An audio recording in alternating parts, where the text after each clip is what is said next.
How are you doing today? My name is Rayyan. Today I'll be exploring all the metaphor psychology inside the story of Bendy and the Ink Machine. We're exploring all the chapters and seeing how this game relates to real life and the hidden meaning behind it. There'll be spoilers for Bendy and the Ink Machine chapter 1 to 5. Anyways, let's begin with chapter 1. In Bendy and the Ink Machine, we play as a character named Henry, who is a worker at Joey Drew Studios. The first unusual thing we see is the place looks cartoony, not realistic, which is something I'll get into later. The first metaphor we find is in this tape with Wally Franks. You see many of these tapes that tells us what's actually going on here. This tape shows that the building was in good condition, the animation wasn't being done on time. Mainly what you should take away from this, you should try your best to get stuff done as soon as possible. When you leave stuff off, we tend to delay more and more. I'm guilty of this because I procrastinate a lot and I'm honestly lazy sometimes. The way I beat this procrastination and laziness is I get my work done as soon as possible. It doesn't matter how much free time I have, I still get it done, so I don't have to worry about it anymore. It's a hard task, but once you get it done, you will feel good, and you have to make yourself consistently busy to teach yourself not to be lazy. Everyone feels lazy, but we have to push ourselves to get up and do our work. Also set up a schedule for when I work and when I have free time. Like when you set up a schedule too, you could use apps like Time Tool, not a sponsorship, to create a schedule, or you could get a plan of work. The key is to be consistent and hardworking. After turning on the Ink Machine and getting into a chase sequence with Bendy, we fall down into low levels, and in the second tape we see that the pipes couldn't hold as much ink, showing that you should take care of your places and make sure it's safe. As you know, in Bendy Ink Machine, Joey didn't take any safety inside the company. He didn't care about safety. Safety is important because once something is safely secured, you don't have to worry about it again. Once safety has been taken to make a place good, it won't fall apart. A great example of this is the Titanic.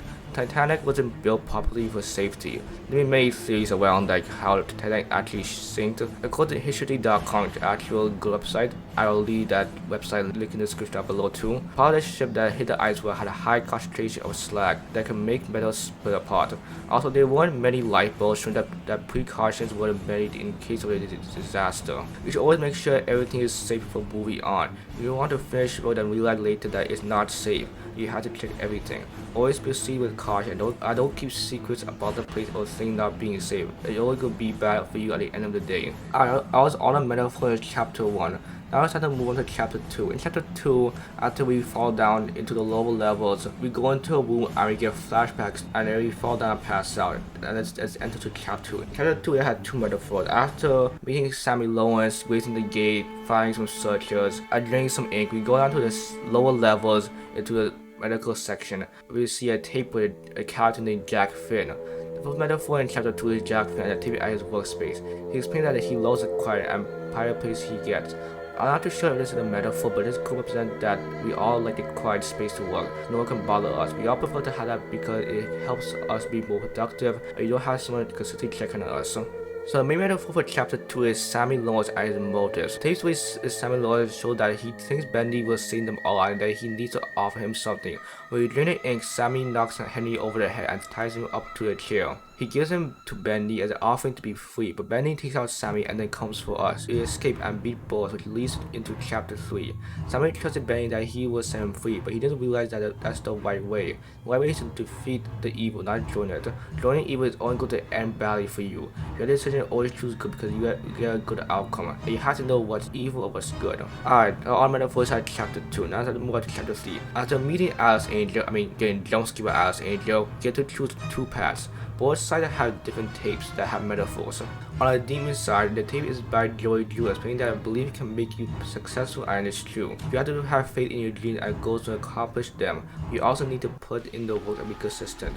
It's going to be hard, but in the end, it will be worth it, and you'll be proud of yourself. The next metaphor is also in this tape, where Joey Drew talks about cheating death, which he implies is a silly thought. There's no way to cheat death. We all have to go someday, and even though it's scary, we have to accept that. Life is short, and we have to try our best to accomplish our dreams and goals. We have to try our best to create good memories and make sure we have a good life. On the angel side, Susie Campbell, the Alice Angel in this chapter, explains that someone else got a war with Alice Angel, a character she had been dreaming about voicing. She said says that a part of me broke when Sammy broke the news to her. Failures can be heartbreaking, but something you can be dreaming about fails you can feel really demotivated. You have to move on from those failures and keep on going. There's a reason why certain doors close on you. It's to open the doors that are better for you, so don't give up. It's to get through failure to become successful in life. Many people fail in life a bunch of times and then became successful. It's known that you are at least trying. After going to level 9, I was listening what she does to this ink equation to make herself beautiful. We find a tape. This tape shows that Joey is saving Susie for a more important experiment he wants to do, which I will get into later, probably in chapter 5. Archangel is obsessed with being perfect. She spares us and tells us to complete tasks for her. After completing tasks for her, she sets us free, but before the elevator is about to reach the top, she brings it down, saying that she wants Boris. She explains that he's perfect and she needs him to make her beautiful again. Now, it's hard for me to say what this chapter represents because this is from a male point of view, but what I know is that no one can be perfect. Everyone has their flaws, and I know girls tend to look at beauty as an important thing, which it is, but some women obsess over it. They compare themselves to other women who are in better shape and just be better looking. You can't compare yourself to other people. This goes to men also too. Everyone is different, and you have to understand that everyone looks different. When you see those people that are better looking than you, look at that as motivation to try to look better. You have to believe that you look good to get more self-confidence. It doesn't matter what people think about how you look. You try your best to be as good looking as you can. Last metaphor for chapter 3 is about Boris. Remember Wally Franks from chapter 1? Well, he said to be Boris in chapter 3. This is a long sleeve that has been proven to be white. It's the only information we have for what happened to Wally Franks. You know, every working inside Joey Lou's stories had got turned into a cartoon character. Plus, Thomas Connor is a Boris as well, and they worked together before. In chapter 3, Boris seems to be lazy and scared.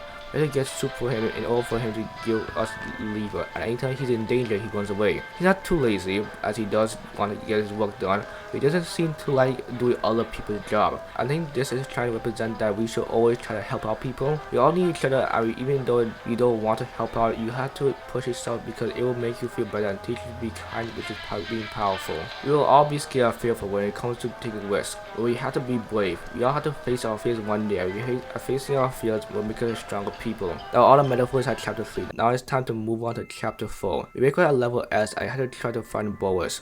When we look for a while, we find a room that shows writing on the wall about money and taxes. We can guess by the construction that this place had a lot of budget cuts. I couldn't pay for it. In chapter 3, there's a tape about a guy who was managing the cost of everything, and he was saying everything was out of budget. One of the reasons the studio shut down is because they couldn't afford the cost of everything. This is showing us that we shouldn't rush to build things. We should look at if we will have enough money. Of course, we need money to build a business, and also we need to take risks, but we shouldn't get into debt. We should start small, simple, and then work our way to improving when we have enough money. A lot of companies start small and then they become big with enough money. Always look at how much stuff costs and then go into too much debt or interest. A great example of this is the very game we are playing. Bendy and interesting stuff at a small game with the quality not being so great, but it had an interesting story to tell, and through that, it improved chapter by chapter and became a full-fledged game. The next metaphor is after opening the door and finding a tape with Susie Campbell. I know from chapter 3 she didn't get the role she had been dreaming of, but Joey had bigger plans for her. She mentioned that Joey goes behind closed doors and talks about her, basically biting about her. You shouldn't backbite about anyone or talk about anyone while they aren't there. You can't talk to them about what you want to say. You are just too nervous about what the person is going to do. Backbiting is only going to make things worse, and they're going to find out one way or another. It's better to talk to them about what you hate about them. It's easier to backbite about someone, but you have to do stuff that is hard in life to have a better one. Another metaphor this tape has is with Susie Campbell talking about Alice as another character she's a part of. We all have different moods, and sometimes we can refer to those moods as you turning into a different person. You got to remember that we can change mood depending on what happens. You got to remember what's the right thing to do.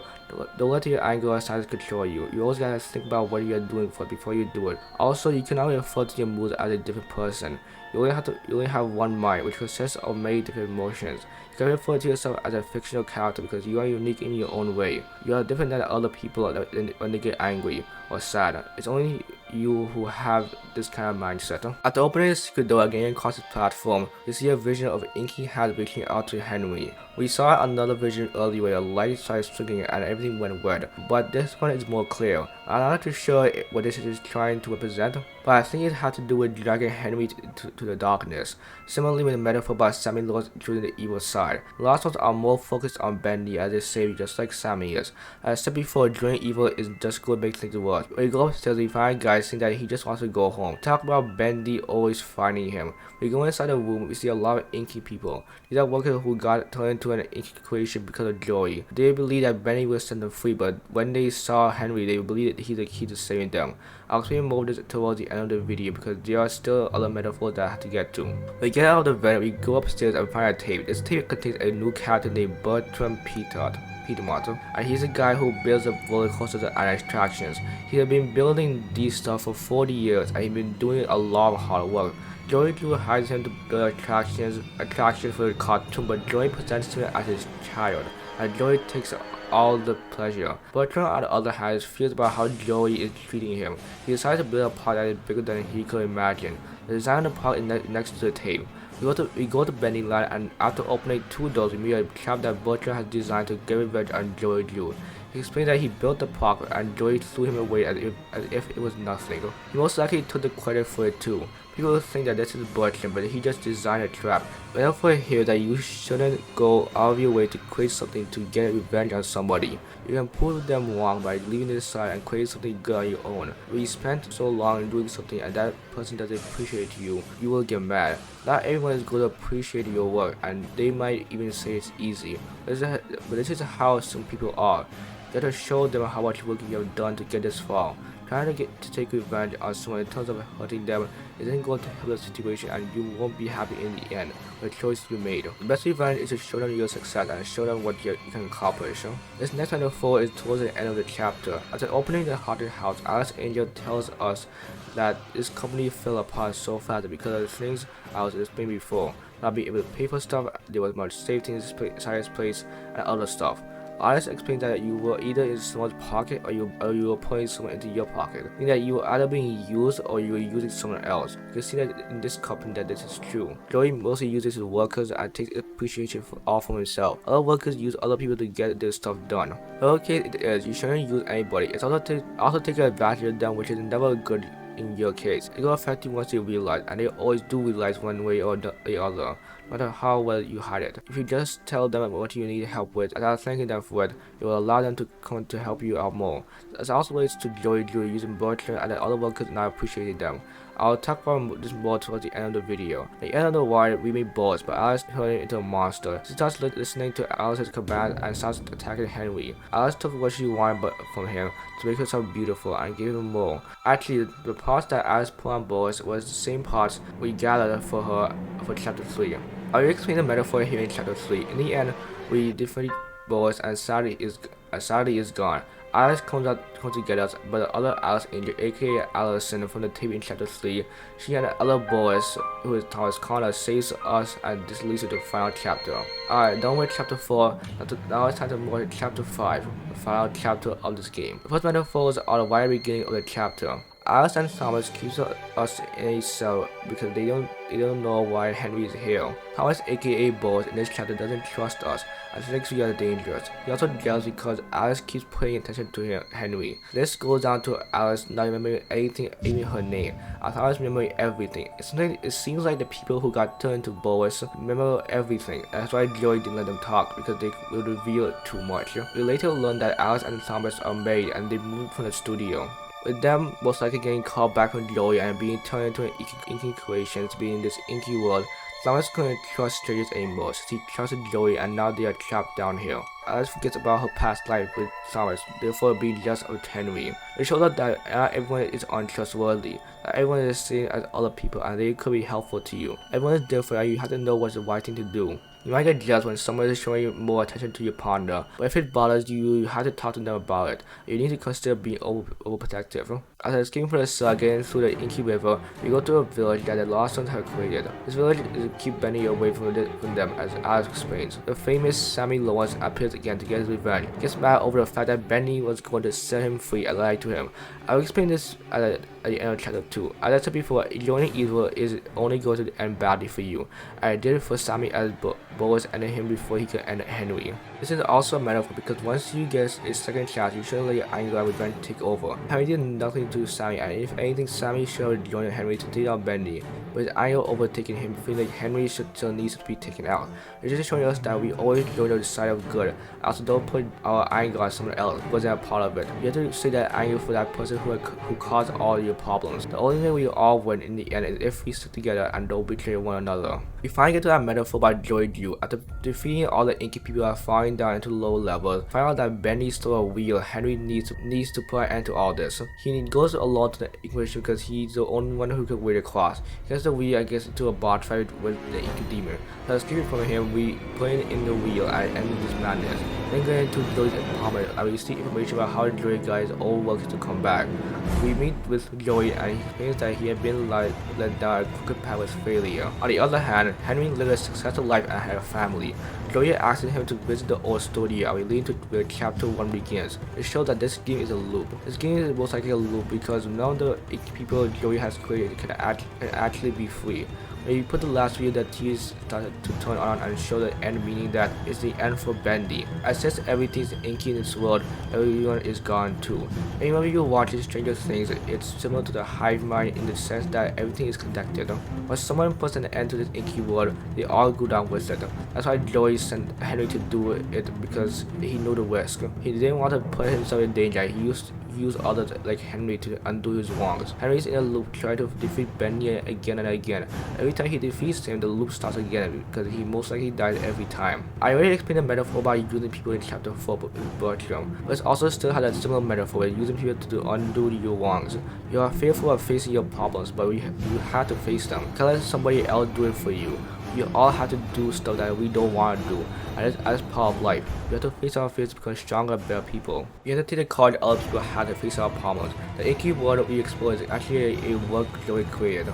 He created this world to continue all the experience he has made. He called back every work he ever had and turned it into inky creations. He turned Wally Franks and Thomas Connor into Boris, Susie Campbell and Alice into Alice Angel, Nolan Park and Bertram into projectionists, and Sammy Lawerance into an inky person but can at least talk and remember his past. Joey tried to create amateur to bring to life his cartoons, but he got a better idea. He decided to bring these cartoons characters to life by ink. First attempt was to create Bendy, but it failed. It lacked a soul, so he used his workers to create these cartoons. But they all failed. They all weren't the kid-friendly characters he thought they would be, and he then created an inky world to contain all his inky creations. He created this place that resembles his studio and made it into an inky place, similar to what the Upside Down is to Hawkins in Stranger Things. He basically created a small parallel universe around his office and let Henry clean up the mess that he made, which I already explained. Bendy was the first experiment, and in this tape we see that he told Thomas Connor he worked at a jet company, where it is set to take place in Bendy and the Awkward Bible to put away the ink demon. Bendy may not have a soul, but he was very much alive. You can see why Bendy is so mad as a villain because Joey abandoned his own creation. Bendy must have looked at Joey as a father and locked him away, made him mad and wanted to get revenge. I already explained the psychology of getting revenge with Bertram and Sammy, but this also had another metaphor where you should always treat what you have created as special.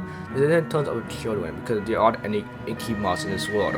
You should always see them as important people because you are the one who raised them. You should never abandon them because they made mistakes. Probably your parents let them learn through their mistakes to become better people. It's much easier to treat them the right way than to teach them the wrong way. That metaphor is you should think about whether what you are doing first is right, because if it isn't right, it won't be successful for you. If you want to take stuff to the next step, you always got to look at if this is right and will benefit others. Joey uses workers to create its inky creations. Bendy and the Inquisition are very similar to Disney. It's often referred to if cartoons were made as a horrifying thing. You of course see at Disneyland and other Disney attractions that they had these costumes Joey could have used. As I said before, he wanted to take it to the next step and didn't care about what is right or wrong. You can see the difference between Joey and Henry.